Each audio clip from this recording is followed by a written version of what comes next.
Ayan, good day mga kamukha. Nagbabalik again, KD35 Vlog. And for today's video ay gagawa tayo ng video about sa mga nagtatanong paano daw ihiwalay yung ginto mula sa dinikdik nilang bato.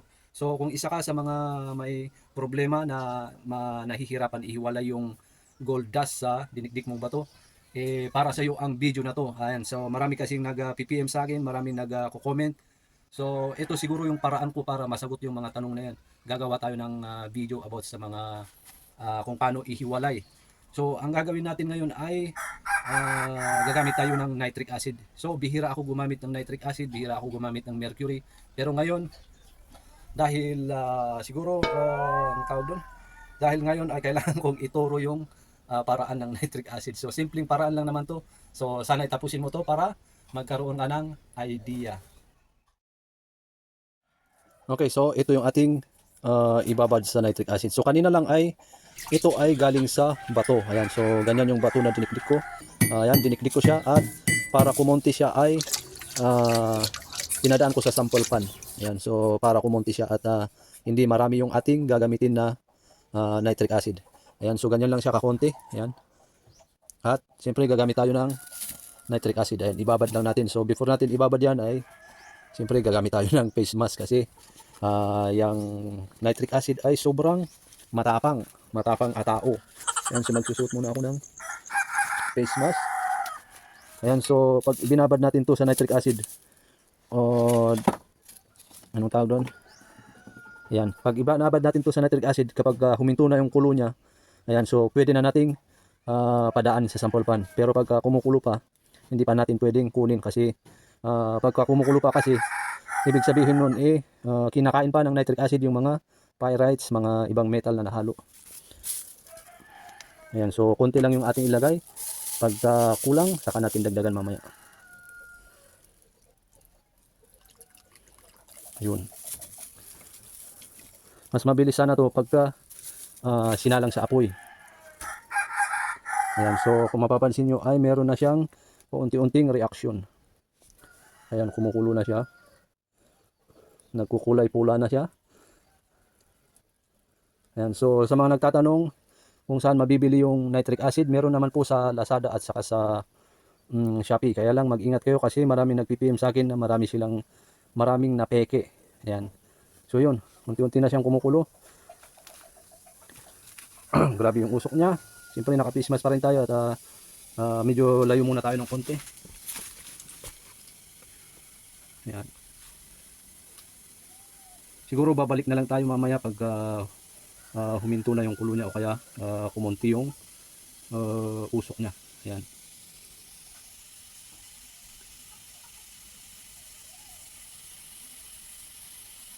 A few inches later. After 35 minutes, ayan, huminto na rin yung reaction niya. Okay, so diretso tayo sa ating refinery. Ipadaan natin sa sample pan.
Okay.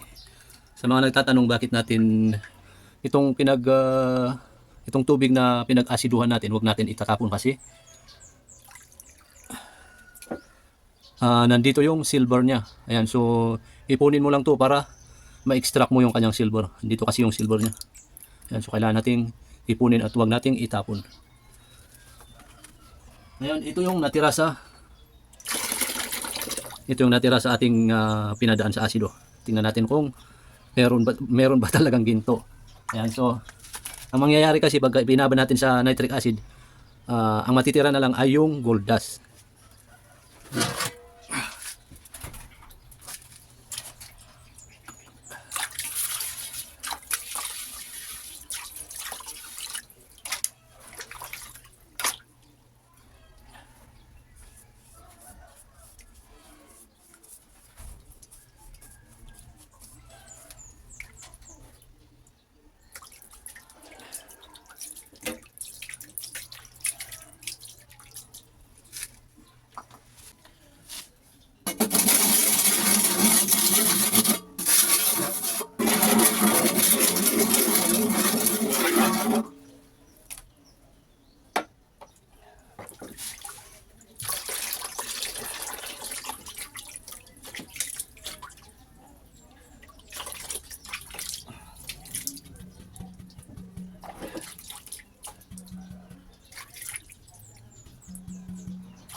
Okay, so yun, yung kulay dilaw. So ang gagawin natin ay tatanggalin lang natin tong mga nasa baba. Ayan, may hindi pa kinain ng, ito yung mga hindi na kinain ng asido. So tatanggalin lang natin to. Lilinisin natin hanggang sa maging dilaw.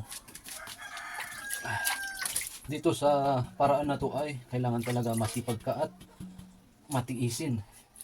Dahil ito matagal to.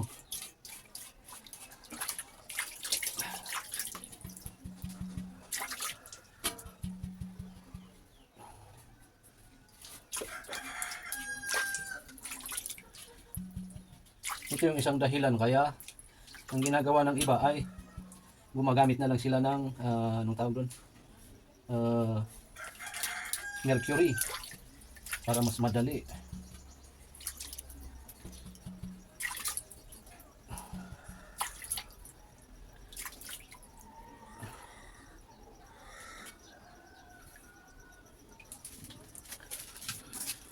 Ito kulay dilaw to sa personal, pero bakit sa video parang puti siya? Ito. So tatanggalin ko lang yung konti na yun, tapos babalutin na natin ng silopin at subukan nating lutuin. Yun.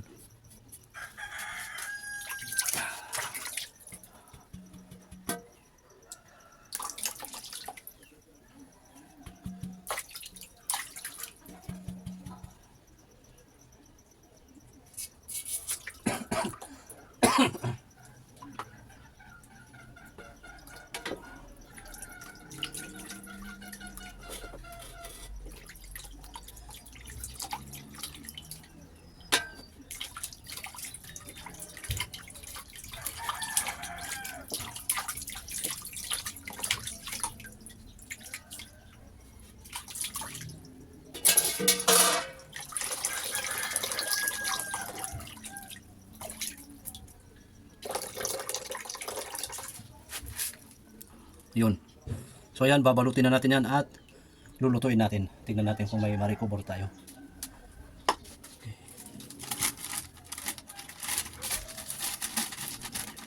Hanap lang ako ng cellophane.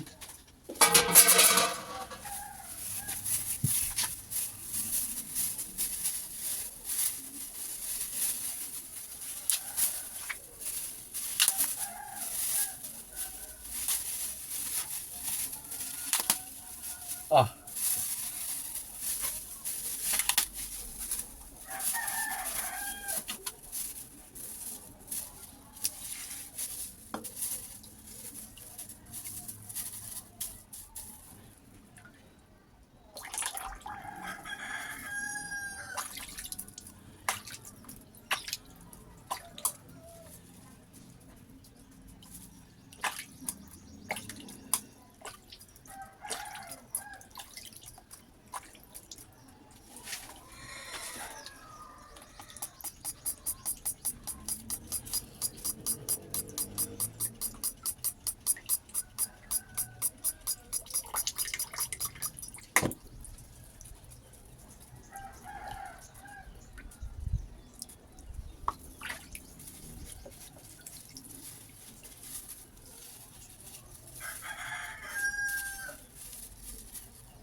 Okay.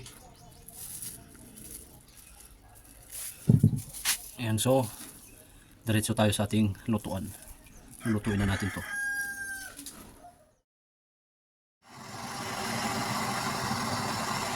Okay, so mas maganda painitin muna natin yung ating lutuan. At syempre lagyan natin ito yung laging tinatanong sa akin, ito po ay borax. Ito ay borax. Ayan.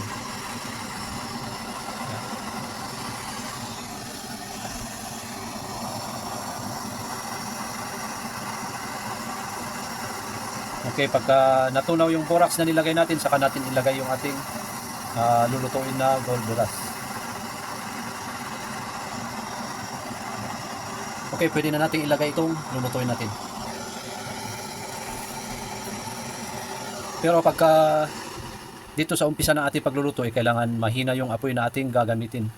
Ayan, so mahina muna yung ating gagamitin na apoy sa umpisa. Ayan.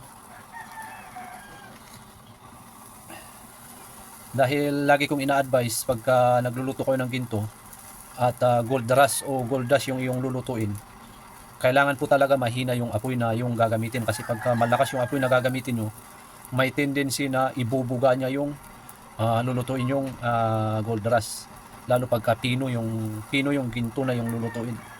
So ganyan lang siya kahina hanggang sa mapansin yung unti-unting natutunaw yung ginto, saka nyo dadagdagan paunti-unti yung apoy na ginagamit nyo. Ayan.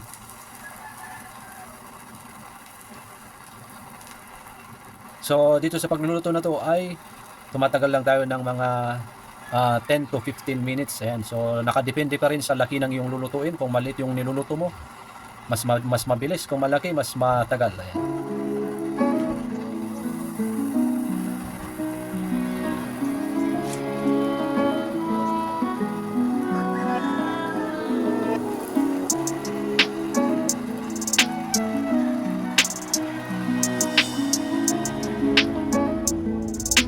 Ngayon ay nilakasan ko yung apoy kasi unti-unti na siyang natutunaw.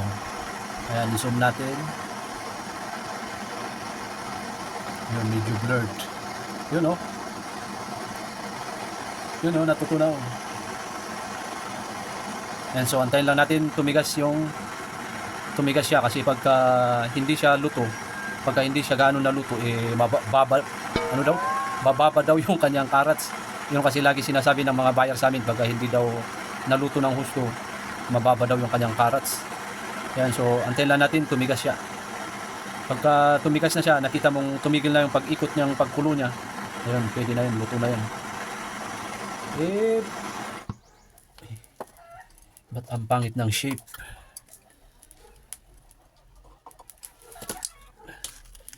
Pahaba. Pahaba siya. Pahaba.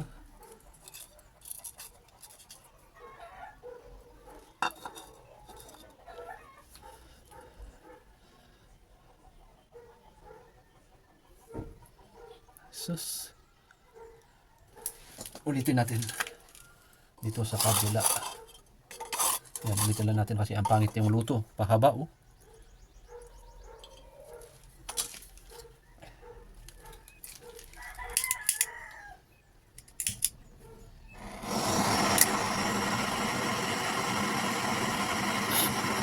Ayan, so kung ganyan na metal, kahit malakas na apoy yung gagamitin mong pangluto, pangtunaw. Kasi metal na siya, mabigat na siya, hindi na kaya ng apoy para ilipad yung lulutuin mo.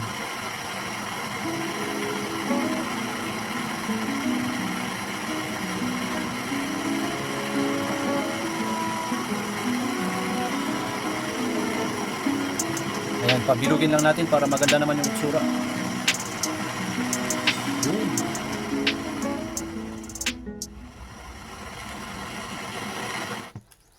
Yun oh, bumilog na oh, Mabilog-bilog na siya oh.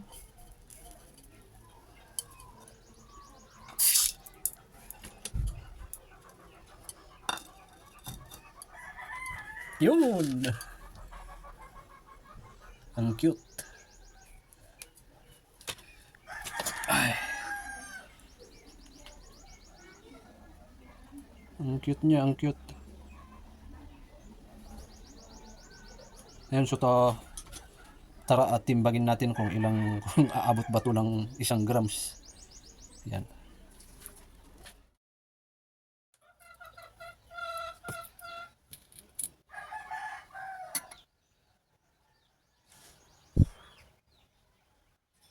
Ayun. Tanggalin natin itong isa.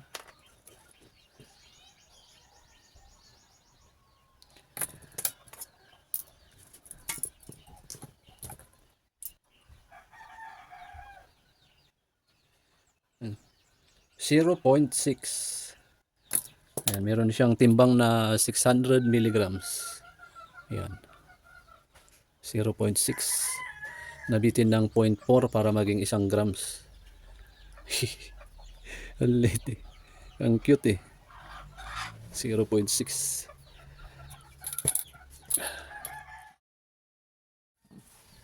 Alright, ayan. So yun, sana nakapagbigay ako ng kunting kaalaman about sa pagre-recover ng ginto. Ayun, so hindi ko akalain meron tayo mai-recover na 0.6 grams. At akala ko 0.3 or 0.4 lang yung ating marirecover na ginto. So itong ginto ay iipunin ko muna para madagdagan saka natin ibenta. Ayan. So yun, maraming salamat at paalala uli.